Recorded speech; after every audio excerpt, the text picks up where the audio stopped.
السلام علیکم، میں ہوں نور العارفین صدیقی اور آپ دیکھ رہے ہیں عارفین نامہ۔ یہ ایپیسوڈ کرنے کا 1% بھی موڈ نہیں تھا، لیکن یہ جو یوٹیوب مینیجر نام کی بلا ہوتی ہے نا، اس سے بچنا میرے بھائی ہے، کیونکہ اگر اس کے ہفتے چڑھ گئے تو زبردستی کچھ ایسے کام بھی کرنے پڑتے ہیں جو آپ کا من نہیں ہوتا، جیسے کہ یہ ایپیسوڈ۔ کچھ میسیجز مجھے بھیجے گئے اور مجھ سے فرمائش کی گئی کہ ان لوگوں کی نظر اتارنی ہے جنہوں نے مجھ پر مال پانی بنانے کا الزام عائد کیا ہے۔ میں نے میسج پڑھے، میسج لکھنے والوں کے نام پڑھے اور ان کے سرنیم پڑھنے کے بعد میں نے کہا اب میں ان کی باتوں کا بھی جواب دوں گا، تو پتہ ہی چلا کہ نہیں، آپ کو کلیریفیکیشن دینا ضروری ہے تاکہ ریکارڈ صاف ہو جائے۔ میں حاضر ہوں۔ پچھلے کچھ دنوں سے ویڈیو جعفری کی جو نظر اتاری ہے، لوگوں کو لگ رہا تھا کہ میرا کوئی ذاتی ایجنڈا ہے، گو کہ میں بار بار اس بات کی وضاحت دے چکا ہوں، لیکن ایک بار پھر میں سمجھتا ہوں کہ لاؤڈ اینڈ کلیئر اس بات کا چلو آج میں اعتراف کیے لیتا ہوں۔ ہاں، ویڈیو جعفری کے چاہنے والوں، اس کے تنخواہ داروں، جاؤ، میں اعلان کرتا ہوں کہ میں نے رقم لی ہے، تم 1 روپیہ ٹیڈی آنا پیسہ اس کی لین دین ان پروگرامز کے عوض ثابت کر دو، جو سزا چور کی وہ میری۔ کچھ لوگوں نے کچھ انتہائی ایسے واہیات قسم کے کمنٹس کیے ہیں کہ جن پر بات کرنا اپنے آپ کو چھوٹا کرنے کے مترادف ہے، ان لوگوں کی طرح کہ جن کی سوچ اتنی چھوٹی ہے، جنہوں نے میسیجز کیے۔ لیکن پھر بھی چونکہ فرمائش ہے تو پیش خدمت ہے پہلا میسج۔ رضوانہ زیدی، تو کیا بتانے کی ضرورت ہے کہ اگر یہ میسج نہیں کریں گی مجھے تو کوئی اور کرے گا؟ اور کیا پتہ یہ رضوان ہو، کیا پتہ یہ کوئی اور ہو، میں نام نہیں لینا چاہتا، لیکن چلو اگر تقیہ کیا ہے تو تقیہ کا جواب یہی صحیح۔ آپ خود کو صحافت کا بابا اعظم سمجھتے ہیں، سمجھتے نہیں ہیں، میں ہوں، اور آپ کے جتنی بڑی میں چپلیں پہنتا ہوں۔ آگے بڑھتے ہیں۔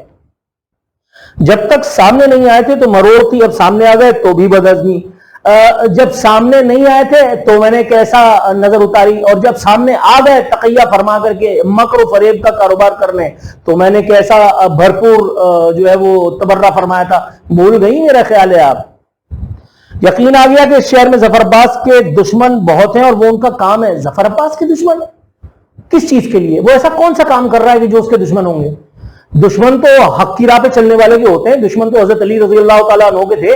آخرکار انہوں نے اپنی دشمنی کا اظہار فرما کے اور اپنے آپ کو جہنم کے کنویں کا ایندھن بنا دیا۔ دشمن تو حضرت امام حسین رضی اللہ تعالیٰ عنہ کے تھے کہ جنہوں نے اپنے آپ کو جہنم کے عمیق گڑھوں میں سے ایک گڑھے میں گرا لیا آپ پر تلوار اٹھا کر کے۔ دشمن تو راہ حق پہ چلنے والوں کے ہوتے ہیں۔ ویڈیو جعفری کا حق سے کیا تعلق ہے؟ حق کی راہ پہ چلنے والوں کے نائیوں کے لیے گورنر کیا میسج کر دیتا ہے کہ ان سے جا کے بغلوں کے بال کٹواؤ؟ نہیں۔ پھر مطلب کیا حق پہ چلنے والے موبائل کو دیکھ کر کے اور اپنے ڈرائیور کو جس نے حادثہ کیا ہوتا ہے چھپا لیتے ہیں؟ نہیں۔ لیکن آپ کے گھر کا کوئی بچہ ہٹ نہیں ہوا تھا، اس لیے آپ آ گئی اپنے بھائی کا، انورٹڈ کاماز میں بھائی کہہ رہا ہوں، بھائی مت سمجھ لیجیے گا، بھائی کا فیور کرنے کے لیے۔ آپ کا بچہ آتا نا اس کی گاڑی کے نیچے، تب پتہ چلتا، تب پوچھتا میں، ہاں بارات کہاں کو جا رہی ہے؟ اوف، دشمن بنائیں گے ظفر عباس بھائی۔ دوسرا نام اگین سید حسنین نقوی۔ اب اگر یہ مجھ پہ تبرہ نہ فرمائیں گے تو کون کرے گا؟ میں کسی قسم کی ڈیٹیل میں جائے بغیر صرف یہ بتا دیتا ہوں کہ بھائی یہ جو کچھ بھی ہوا تھا اس میں خدا نہ خواستہ نہ میرا لین تھا نہ میرا دین تھا۔ وہ بچے نہ میں نے ان کو پہلے دیکھا، نہ میں ان کو جانتا ہوں، نہ مجھے ابھی یہ ان کا سٹیٹس پتا کیونکہ میں فالو اپ نہیں کر رہا۔ وہ ایک بات تھی کہ جس پہ مجھے لگا کہ ان بچوں کے ساتھ کھڑے ہو کر کے ان کے حق میں آواز اٹھانی چاہیے، میں نے صرف اپنا فرض ادا کیا۔ اب ویڈیو جعفری اپنے ساتھ ریاست کو ملا کر کے اور کیا کھیل کھیل رہے تھے اور آپ لوگوں کو 50-50 250 روپے دے کر کے اپنے لیے کام کروا رہے تھے، مجھے کیا نہیں دینا بھائی، جاؤ جہنم میں۔ لکھا ہے ارفعین، پاگل کے بچے، میرا نام ارفعین نہیں ہے، عارفین ہے، پہلی غلطی۔ تم نے ظاہر کر دیا کہ تم ظفر عباس جیسے خدمت گزار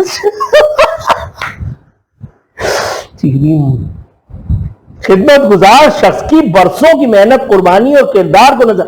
بھائی یہ تیرے گھر میں میرا خیال ہے بچوں کے پوتڑے دھو رہا ہوگا، مجھے نہیں پتا. یہ تیرے گھر میں تمہارے ابا کی شیو کر رہا ہوگا، مجھے نہیں پتا. یہ تمہاری اماں کی جوئیں نکال رہا ہوگا، مجھے نہیں پتا. یہ تمہارے کتوں کو کھانا کھلا رہا ہوگا، مجھے نہیں پتا. یہ تمہارے گھر میں دال چاول چننے کے کام پہ لگا ہوا ہوگا برسوں سے، مجھے نہیں پتا.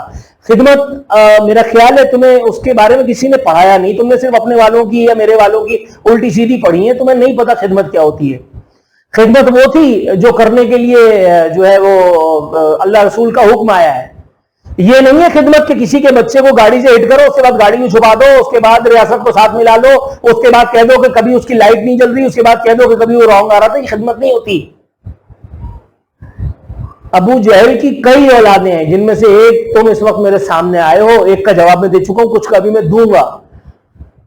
صرف اپنے آپ کو حسینی کہنا اور یزید کے ٹولے میں مل کر کے اور ڈچک کرنا، اس سے کوئی حسینی نہیں ہوتا میرے بھائی. حسین ایک کردار کا، ایک مشن کا نام ہے، اور حسینیت بہت قربانیوں کی متقاضی ہوتی ہے. 250 روپے میں یہ سب کرنے سے کوئی وہ نہیں بنتا. آپ سمجھیں. میں کسی کو کچھ نہیں کہنا چاہ رہا، لیکن آپ سمجھیں. اور بہت پتہ نہیں کیا بکواس ہے. خاموشی کو کمزوری نہیں سمجھو، تمہارے الفاظ تم پر بھاری پڑیں گے. انسان بنو، انسانیت کا لحاظ کرو. اچھا نہیں کر رہا ہو، کاٹ لو بس. اب پھر وہی والی بات، سید حسن چینل سے نکالے جانے کے بعد اب اس طرح کی ویڈیوز بنانا تاکہ سوشل میڈیا چل جائے. آپ پاگل کے بچے، میں چینل پہ ہوں. تمہارے گھر پہ ٹی وی نہیں ہے. تم لوگوں کے پاس تو ظاہر کھانے کے بعد میں 250 روپے لے کر کے اور ویڈیو جعفری سے ٹویٹ کرتے ہو، سوشل میڈیا پہ بکواس کرتے ہو. تمہیں کیا پتا کہ ٹی وی کیا ہوتا ہے، ٹی وی پہ کام کرنے والوں کے پروٹوکولز کیا ہوتے ہیں، ان کے مراتب کیا ہوتے ہیں، وہ کس طرح سے کام کرتے ہیں. میں ایک باقاعدہ ملازمت پیشہ اینکر ایک مرتبہ پھر سے ہوں. کیسی رہی؟ چلو کٹو. پاگل دا پتر. اچھا جی، اور کون ہے بھائی؟ کون سا میسج لکھا ہے؟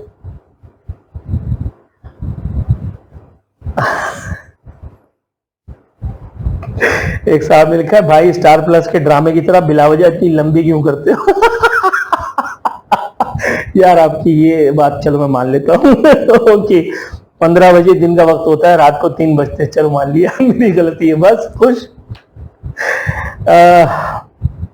اللہ تیرا ایسا کیا نکتہ لایا ہے بھائی لانے والا. میں کیا بولوں بھائی صاحب. بات یہ ہے کہ پتہ نہیں کس کو کیا پرخاش ہے، کس کو کیا نہیں. میں ایک مرتبہ پھر یہ بتاتا چلوں، حالانکہ میں نے بارہا یہ بات بتائی ہے کہ نہ مجھے لینا ہے، نہ مجھے دینا ہے، نہ میرا آنے کا، نہ میرا جانے کا. جو حق پہ کھڑا ہوگا میں اس کے ساتھ کھڑا ہوں گا، چاہے وہ ادھر والے ہو، چاہے وہ ادھر والے ہو، چاہے وہ پل کے اس پار والے ہو، چاہے وہ پل کے بہت دور والے ہو. آپ اگر صرف ناموں سے حق اور باطل کی پہچان کرتے ہیں تو یہ آپ کی آنکھ کا شیطیر ہے. اس سے میرا کیا لینا دینا؟ پہلی بات. دوسری اور آخری بات، اس میں کوئی دو رائے نہیں کہ کچھ لوگ ویڈیو جعفری کے دشمن ہیں، اور اتنے دشمن ہیں. چلو آج میں بات بتا دیتا ہوں. سالم برنی کا نام تو میں پہلے بھی لے چکا ہوں. سالم برنی نے مجھے کچھ ثبوت و شواہد دے کر کے اور ویڈیو جعفری کے خلاف پروگرام کرنے کے لیے کہا تھا، اور میں نے منع کر دیا. پچھلے دنوں مجھے ایک بہت امپورٹنٹ جگہ سے ایک بہت نامچین آدمی کی کال آئی کسی کے لیے، اور اس کسی نے مجھے ایک خطیر رقم، نام اس نے نہیں لیا لیکن ایک خطیر رقم کا اشارہ دے کر کے کہا کہ اگر آپ ویڈیو جعفری کے حوالے سے یہ جو کٹا کھولتے ہیں تو اس میں ہم آپ کی یہ خدمت کر سکتے ہیں. اگر مجھے پیسے پکڑنے ہوتے نا میرے بھائی تو اچھا خاصا دہاڑی اس میں بن جائے گی. اور ویڈیو جعفری کے خلاف یہاں بولنے کے لیے بہت سارے لوگ تیار کھڑے ہیں. میں صرف یہ سلسلہ شروع کر دوں گا نا، میرے پاس پیسے ہی پیسے ہوں گے، لیکن میں لعنت بھیجتا ہوں اس کام پہ اور اس طرح کے پیسے پہ. مجھے اس طرح کا پیسہ نہیں چاہیے. اللہ کا شکر ہے ثم الحمدللہ، اللہ نے جو دیا ہے مجھے میں اس میں راضی برضا ہوں. آپ حب علی سے نہیں، آپ بغض معاویہ سے کام لیجیے. آپ کو لگتا ہوگا کہ اس سے آپ ملک و قوم اور انسانیت کی کوئی خدمت کر رہے ہیں. مجھے اس سے کوئی فرق نہیں پڑتا، نہ مجھے اس سے کوئی لینے دینا ہے، نہ مجھے اس سے کوئی لینے دینا ہے. آپ شیعہ سنی کے تفرقے میں پڑے رہیں، آپ بین المسالک تفرقہ ڈھونڈتے رہیں. میں جانتا ہوں اور میرا اللہ جانتا ہے، اور مجھے دیکھنے سننے والا اور مجھے سمجھنے والا ایک ویور یہ اچھی طرح جانتا ہے کہ میں جو بات کر رہا ہوں وہ عین حق اور سچ کے حوالے سے کرتا ہوں. اگر مجھے حق اور سچ ظفر عباس کے اندر کبھی نظر آیا، لا الہ الا اللہ کلمہ واحد کی عزت اور آبرو کی قسم، اس کے حق میں کھڑے ہونے والا پہلا آدمی میں ہوں گا، اور اس کے حق میں نکلنے والی پہلی آواز اس شہر میں نور العارفین صدیقی کی ہوگی. مارک مائی ورڈز، میرا نام صدیقی ہے، اور یاد رکھنا میں دماغ سے حسینی ہوں. اللہ تعالیٰ اپنی امان میں ہم سب کو رکھے، اور ہمیں جہل کے اس کفن کو پھاڑ کر کے کچھ علم حاصل کرنے کی توفیق عطا فرمائے. فی امان اللہ.